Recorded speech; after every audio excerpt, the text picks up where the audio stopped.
Okie dokie, let's talk aviation, all things airlines as well.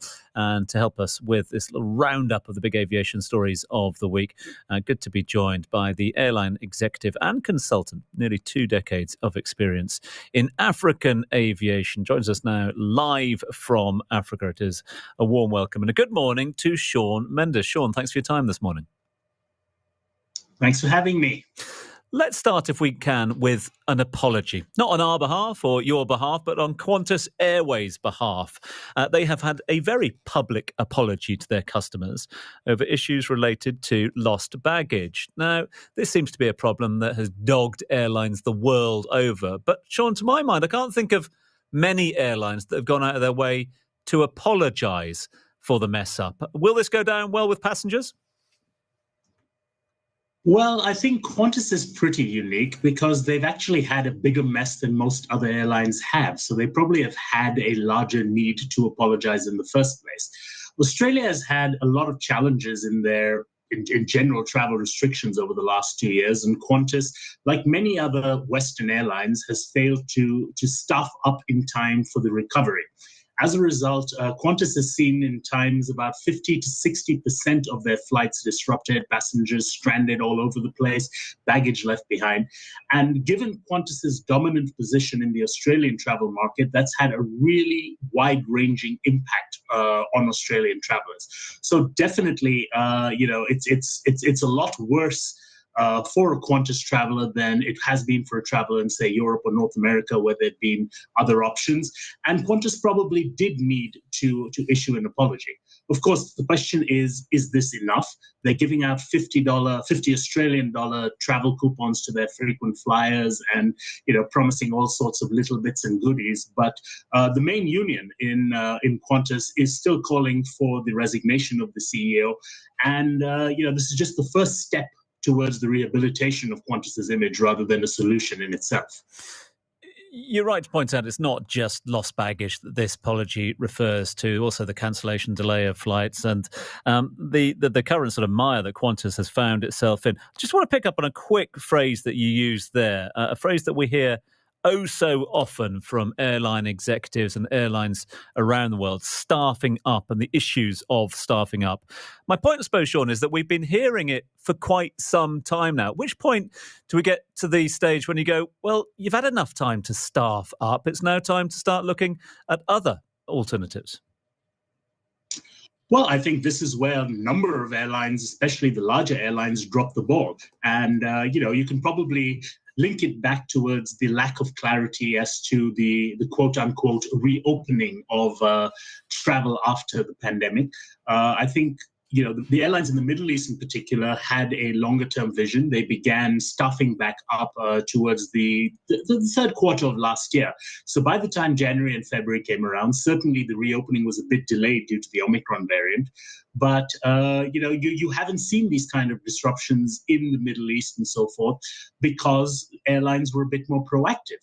In Europe, in North America, in Australia, where there have been government furlough schemes, and airlines have tried to be smart with this just in time, we'll staff up right in time. When things began to open, in a bit of a cavalcade around April, that just didn't leave them enough time to staff up in time for the peaks around June and July. So I think it was a serious misjudgment by a number of airlines, and they're beginning to pay the price for it now. But unfortunately, the innocent traveling public has also had to pay the price as well through this summer of absolute travel hell. Turn our attention now to Emirates and the continent of Africa. Last week, we got news through that Emirates would suspend flights to Nigeria after difficulties in repatriating funds from Africa's most populous nation. Within the last 24 hours, IATA also jumping into the mix here, saying that Nigeria must release Emirates funds immediately. What's the story here, Sean? This is actually a long story, but in a nutshell, foreign exchange has always been hard to access in Nigeria. So airlines operating to Nigeria, you sell tickets in Nigeria, but it sometimes takes you years to be able to get all your revenue back out to your home country in hard currency. This usually has been mitigated by airlines because you have expenses in Nigeria. You have to buy fuel there, you have to buy catering, ground handling, and so forth. And you've been able to use your local naira to pay for those. The problem in the last year or so has been that the official exchange rate and the market exchange rate have just diverged so much from each other that it becomes very difficult now to spend at an exchange rate of 700 to 800 naira per dollar, while the official exchange rate is only, which you're earning at, is only around 400 to 450 naira per dollar. And I believe there's about $500 million of airline funds currently stuck in Nigeria, which are not being released by the Nigerian central bank for repatriation. And eventually, you're winding up having to throw good money after bad to bring in new hard currency into Nigeria while your earnings in Nigeria cannot be accessed. It's gone on for so long. It's basically almost become an abusive relationship. And in any abusive relationship, someone eventually says enough is enough. And Emirates has reached that point and has suspended their operations to Nigeria effective September 1st. But they're not the first and they're not the last airline. A number of airlines have reduced their frequencies, not to zero like Emirates, but I wouldn't be surprised if we see some other major airlines do so as well, unless the situation changes over the winter. Quick one as well before we say a thank you and farewell to you, and it's got to do with another airline operating here in the Emirates, Wizz Air Abu Dhabi. Big news last week that they would restart their flights from Abu Dhabi to Russia, flights to Moscow. However, news in the last 24 hours that they could postpone that decision until further notice after operations to Russia were suspended earlier this year. Why the turnaround? Well, I think Wizz Air is in a bit of a schizophrenic situation. Their Abu Dhabi subsidiary is technically a UAE airline. It's 51% owned by UAE investors, but the other 49% is owned by a London Stock Exchange listed company.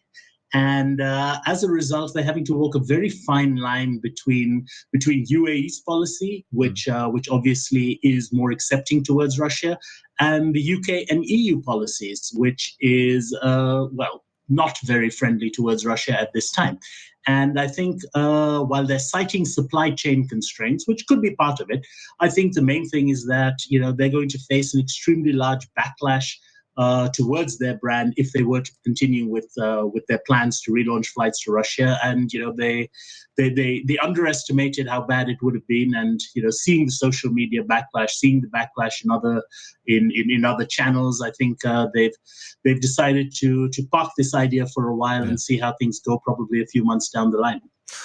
Sean, you're a good man. Thank you so much indeed for your time this morning. You. Thanks for joining us live on the line from Africa as well. Sean Mendes is the airline executive and consultant, nearly 2 decades of experience in African aviation. He was joining us live from Africa to bring us up to date with some of the big stories in the world of aviation.